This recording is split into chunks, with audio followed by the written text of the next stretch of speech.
কাবাঘর মুসলমানদের পবিত্র ঘর হওয়া সত্ত্বেও সবসময় এটি বন্ধ থাকে কেন? কেনই বা সকল হজযাত্রীরা এর ভেতর পরিদর্শন করতে পারে না? এর ভেতরে কি এমন আছে যার জন্য এটিকে এত নিরাপত্তায় রাখা হয়? এমন অনেক হাজি আছে কিংবা অনেক মুসলিম আছে যাদের জীবনে একবার কাবাঘরের ভেতরটা দেখার আকাঙ্ক্ষা থাকে। তবে তারা আজকের এই ভিডিওতে সম্পূর্ণ দেখুন, কারণ আজকের এই ভিডিওতে আমরা কাবাঘর এবং এর ভেতরে থাকা প্রত্যেকটি জিনিস আপনাদেরকে দেখানোর চেষ্টা করব। তাই শুধু আপনি একা না দেখে এই পবিত্র স্থানটি আপনার সকল পরিচিত জনদেরকেও দেখার সুযোগ করে দিতে ভিডিওটি তাদের কাছে শেয়ার করে দিন। এবং যদি জীবনে একবারের জন্য কাবাঘর সামনাসামনি দেখার ইচ্ছা আপনার মনে জাগে এবং সেখানে যাওয়ার আকাঙ্ক্ষা আপনার মনে সৃষ্টি হয়, তবে অবশ্যই কমেন্টে ইনশাআল্লাহ লিখবেন। প্রিয় দর্শক, প্রতি বছরই নানান দেশ থেকে লাখো মুসল্লি হজে গেলেও কাবা শরীফের ভেতরে কি আছে দেখা হয়ে ওঠে না কারোরই। কারণ কাবার দূরপ্রান্ত সোনায় মোড়ানো একটি দরজা দ্বারা বন্ধ করা থাকে। তাই এই কাবার ভেতরে কি আছে তা জানার প্রবল আগ্রহ রয়েছে প্রায় সবারই। ভূমি থেকে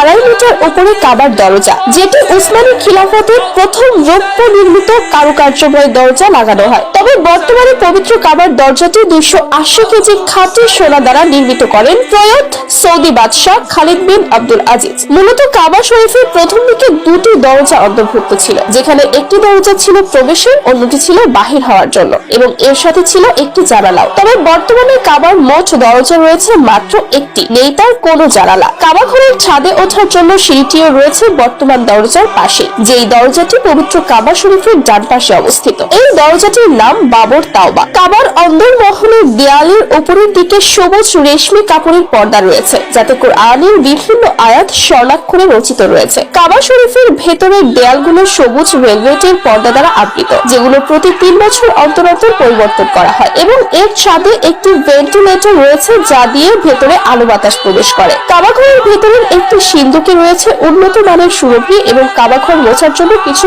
মখমল তোয়ালে। বিভিন্ন যুগের ঐতিহ্যবাহী কয়েকটি মশালা রয়েছে এখানে, যেগুলো বিভিন্ন রাজা বাদশাহ কাবার জন্য উপহার স্বরূপ দিয়েছিলেন। কাবাঘরের ভেতরের দেয়াল সবুজ এবং ফ্লোর সাদা মার্বেল পাথর দ্বারা নির্মিত। 3টি খুঁটি বা স্তম্ভে দাঁড়িয়ে রয়েছে কাবা, যেখানে আবার ঝুলে রয়েছে নানান ধরনের প্রদীপমালা। আরো রয়েছে বিশ্বনবীর ইবাদত করার স্থান, সৌদি বাদশার স্মারক এবং একটি চৌকাকার বাক্স। এর ভেতরে সবসময় বিশেষ এক ধরনের সুগন্ধি রাখা হয়, যার বদৌলতে কাবাঘর বন্ধ রাখলেও এর মধ্যে আবদ্ধ ঘরের ঘুমট গন্ধ তৈরি হয় না। এছাড়াও কাবাঘরের মেঝে যেমন উন্নত মানের মার্বেল পাথর দ্বারা তৈরি, ঠিক তেমনি এর চারপাশের দেয়াল 4 মিটার পর্যন্ত বিভিন্ন কারুকাজ সমৃদ্ধ মার্বেল পাথর দ্বারা নির্মিত। পবিত্র কাবা শরীফের বাইরের দিকের পূর্ব দক্ষিণ কোণে অবস্থিত রয়েছে হাজরে আসওয়াদ। এই কোণ থেকেই তাওয়াফ শুরু এবং এখান থেকেই তাওয়াফ শেষ করতে হয়। এই কোণকে রুকনে সার্কি বলা হয় এবং এই সার্কি অর্থ হচ্ছে পূর্ব, এবং এই কোণের ঠিক সামনে রয়েছে জমজম কূপ। তবে পবিত্র এই কাবাঘর পরিষ্কারের জন্য বছরে মাত্র 2 বারই কাবাঘরের দরজা খোলা হয়, যেটি মহররম এবং শাবান মাসে করা হয়। এ সময় দরজাটিকে শুধুমাত্র